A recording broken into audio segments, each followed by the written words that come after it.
Pag-uusapan natin ang painting na Starry Night, paint by Vincent Van Gogh.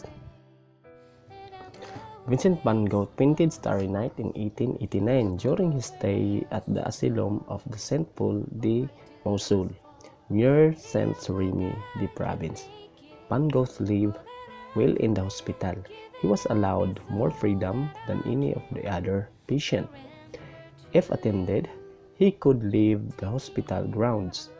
He was allowed to paint, read, and withdraw into his own room. He was even given a studio. While he suffered from occasional relapse into paranoid and fits. Officially, he had been diagnosed with the epileptic fits.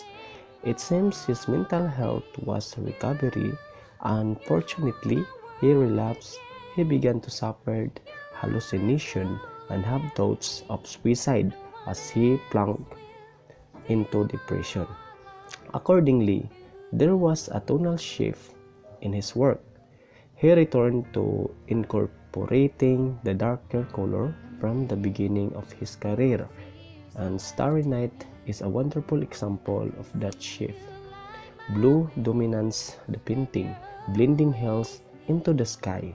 The little village lay at the base in the paintings in browns, gray, and blues, even though each building is clearly outlined in black. The yellow and white of the stars and the moon stands out against the sky, drawing the eyes to the sky. They are the big attentions grabber of the painting. The work. Notice the brushstrokes for the sky. These were each dab of color rolling with the clouds around the stars and moon. On the cypress tree, they bend with the curve of the branches. The whole effect is ethereal and dreamlike. The hills easily roll down into the little village below. In contrast, the town is straight up and down with rigid lines that interrupt the flow of the brushstrokes. Tiny little trees soften the inflexibility of the town, bring nature into the unnaturalness of buildings. One of the biggest points of interest about this painting is that it came entirely from Van Gogh's imagination. None of the scenery matches the area surrounding St. Paul or the view from his window. As a man who religiously paints what he sees, it's a remarkable break from Van Gogh's normal work. The contrast in styles plays on the natural versus the unnatural, dream versus reality. Nature could even be attributed to the divine in his work. In Genesis 37, chapter 9, Joseph states, "And he dreamed yet another dream, and told it his brethren, and said, Behold, I have dreamed a dream more, and behold, the sun and the moon and the 11 stars made obeisance to me," predicting that one day his family would bow to him as an authority. Some people associate this quote to the paintings.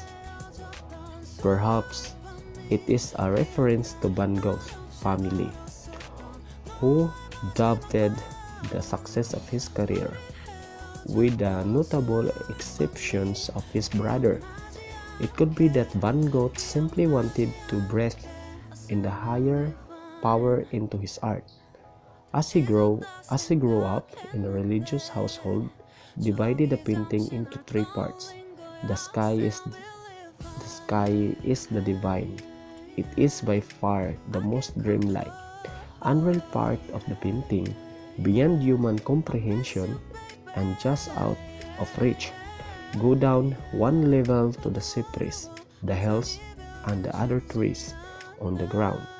They bend and swirl, still soft angels that match the soft swirl of the sky. The last part is the village. The straight lines and sharp angles divide it from the rest of the painting, seemingly separating it from the heavens of the sky. However, note the dots of that roll through the village, how the spiral of the church stretches up to the sky. Van Gogh bring God to the sky. Thank you for watching. Please like, share, and subscribe to my channel, Komandanti TV, for more drawings and stories. Thank you.